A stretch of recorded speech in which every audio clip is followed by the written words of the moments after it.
السلام علیکم۔ آج ہم اپنا سبق ہوائی شروع کریں گے جو کہ آپ کے نصاب میں 8ویں نمبر پر ہے، اور اس کا پہلا صفحہ ہے صفحہ نمبر 47۔ یہاں سے ہم شروع کریں گے، میرے ساتھ پڑھیے گا آپ لوگ۔ دنیا کے حسین سفر ہمیشہ مجھ پر مسلط رہے ہیں، یہ ایک اور صحیح۔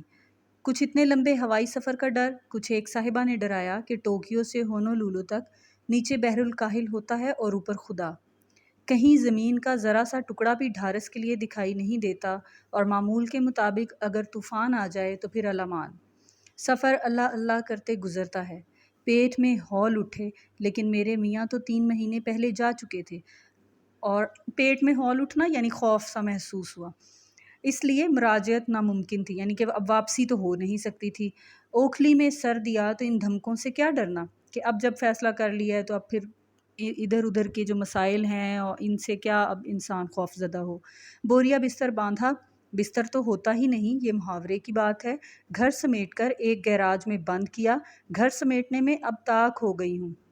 اب کیونکہ میں نے پہلے آپ کو بتایا تھا کہ بیگم اختر ریاض الدین جو ہیں ان کے شوہر پاکستان کی فارن سروس میں تھے، اور اس وجہ سے وہ مختلف ممالک میں گھومتے پھرتے رہتے تھے، تو یہ بھی سفر کرتی تھیں، تو اس وجہ سے وہ سامان جو ہے وہ کچھ اسی طرح سے رکھتے ہوں گے کہ وہ ان کو سمیٹنے میں آسانی ہو اور وہ جلدی سے اپنا گھر سمیٹ کر دوسری جگہ پر شفٹ ہو سکیں۔ اس طرح پل بھر میں اس کی گٹھڑی باندھ کر الگ کرتی ہوں کہ گویا کبھی تھا ہی نہیں۔ سب سے چھوٹی بیٹی جو اب کالج کے پہلے سال میں تھی ساتھ ہو لی۔ بڑی دو لڑکیوں کے BA کے امتحان تھے، ان کو 2.5 مہینے بعد آنا تھا۔ کراچی پہنچ کر BOAC کا ٹکٹ بک کرایا۔ BOAC میں نے آپ کو بتایا ہے ایئر لائن سروس ہے، سروس ہوا کرتی تھی برٹش ایئر لائنس کی، اور اس کا ذکر وہ کر رہی ہیں۔ اس غریب لائن سے اگر جانا ہو تو 24 گھنٹے کی گنجائش رکھنی چاہیے، اگر 26 کو جانا ہو تو 25 کی سیٹ بک کرواؤ، کیونکہ وہ 1440 منٹ سے کم لیٹ ہونا کسر شان سمجھتی ہے، یعنی اپنی شان کے خلاف سمجھتی ہے۔ لیکن میں پھر بھی ہمیشہ اسی ہوائی کمپنی کو چنتی ہوں کیونکہ اس کی نشست آرام دہ ہوتی ہے اور عملہ تمیز دار۔ اب یہاں پر جو ہے بیگم اختر ریاض الدین ذکر کر رہی ہیں برٹش اوورسیز ایئر ویز کارپوریشن کا، تو یہ جو سروس ہے یہ بہت لیٹ ہوتی ہے، لیکن کیونکہ اس کا سفر آرام دہ ہے اس وجہ سے اس کو چنتی ہیں۔ اور ان کا انداز جو ہے آپ دیکھیں یہاں پہلی لائن سے لے کر ابھی تک بہت ہی ہلکا پھلکا سا انداز ہے اور خوبصورت انداز ہے، اس طرح سے کہ ہم اس کو پڑھتے ہوئے لطف اندوز ہوتے ہیں۔ عموماً جو سفر نامے ہوتے ہیں وہ بورنگ ہوتے ہیں، بہت زیادہ شوق اور دلچسپی سے لوگ نہیں پڑھتے، لیکن یہ سفر نامہ آپ پڑھ رہے ہیں اور آپ دیکھیں گے کہ اس کے اندر بہت سی دلچسپ چیزیں وہ بیان کرتی ہیں، اور اپنے انداز بیان کے ذریعے سے بھی وہ قاری کو اپنے ساتھ باندھ کر رکھتی ہیں، اس کو اپنے ساتھ ہی لے کر چلتی ہیں۔ تو آگے پڑھتے ہیں۔ تو خیر ہم نے پہلی ٹھیکی کلکتہ میں لگائی۔ کلکتہ جو ہے وہ انڈیا کا شہر ہے، ہندوستان کا، اور ٹھیکی کا مطلب ہوتا ہے پڑاؤ کرنا، ٹھہراؤ کرنا۔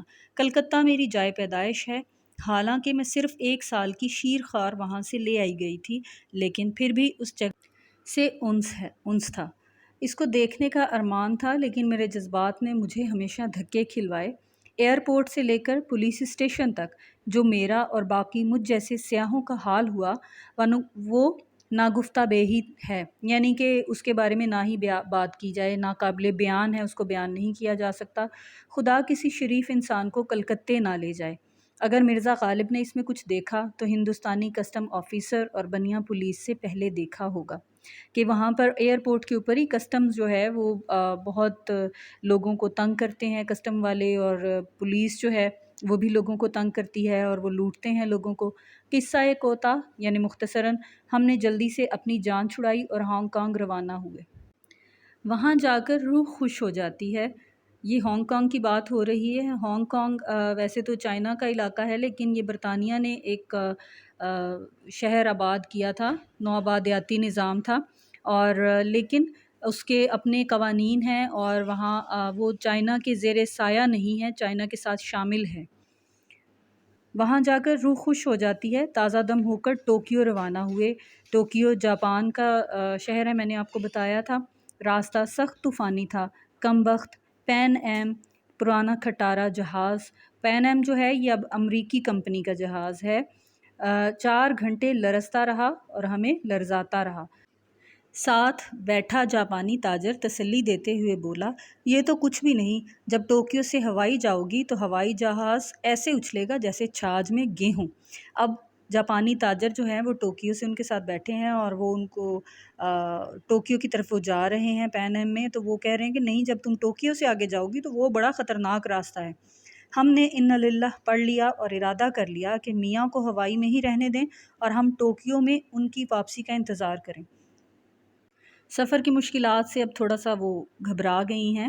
آگے کہتی ہیں، لیکن خاک چھاننے کا شوق خوف و خطر پر غالب آ گیا اور جنرل شیخ اور بیگم شیخ کی خاطر مدارات کا مزہ چکھ کر 2 دن ٹوکیو ٹھہر کر جل تو کہتے ہوئے جاپان ایئر لائنز میں بیٹھ گئے۔ اب وہ یہاں پر جنرل شیخ اور بیگم شیخ کی مہمان رہیں اور 2 دن وہاں گزارے اور پھر ہمت کر کے وہ پھر وہاں سے آگے ہوائی کی طرف چل پڑے اور اب کی بار جو ہے وہ جاپان ایئر لائنز میں بیٹھے ہیں۔ ہوائی جہاز چلا تو ہم نے اللہ سے گڑ گڑا کر دعا مانگی کہ یا رب ہماری عزت رکھ لے اور خیر سے سفر پورا کر دے۔ میرے مولا نے میری مراد ایسی پوری کی کہ سارا سفر آسمانوں میں ریشم کی طرح سر کرتا گزر گیا۔ بے شک بیٹا، جب ہم اللہ تعالیٰ سے دعا مانگتے ہیں تو وہ ضرور پوری کرتے ہیں، اور یہاں پر بھی ہم دیکھتے ہیں کہ بیگم اختر ریاض الدین نے اللہ تعالیٰ سے گڑ گڑا کر دعا مانگی ہے اور اللہ تعالیٰ نے کیا کیا ہے، ان کی مراد کو پورا کر دیا ہے، اور وہ سفر جس سے وہ بہت گھبرا رہی تھیں، ڈر رہی تھیں، وہ بہت اچھا، بہت آرام دہ گزرا۔ وہ کہتی ہیں آسمان میں ریشم کی طرح سر کرتا گزر گیا۔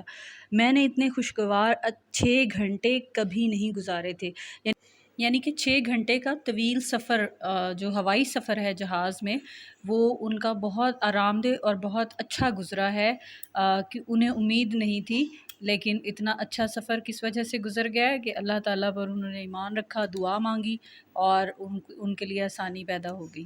تو آپ لوگ بھی اپنا خیال رکھیں، اپنے گھر والوں کا خیال رکھیں، ہمیشہ اللہ تعالیٰ پر بھروسہ رکھیں اور دعا مانگیں اور خوش رہیں، سب کو خوش رکھیں۔